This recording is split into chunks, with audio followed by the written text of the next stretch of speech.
Hi అండి. నమస్తే. శుభోదయం. అందరూ ఎలా ఉన్నారు?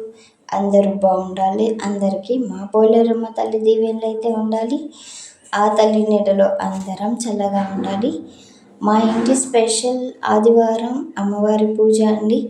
మా గ్రామ దేవత మా పోలేరమ్మ తల్లి పూజ చేసుకుంటాం ఆదివారం.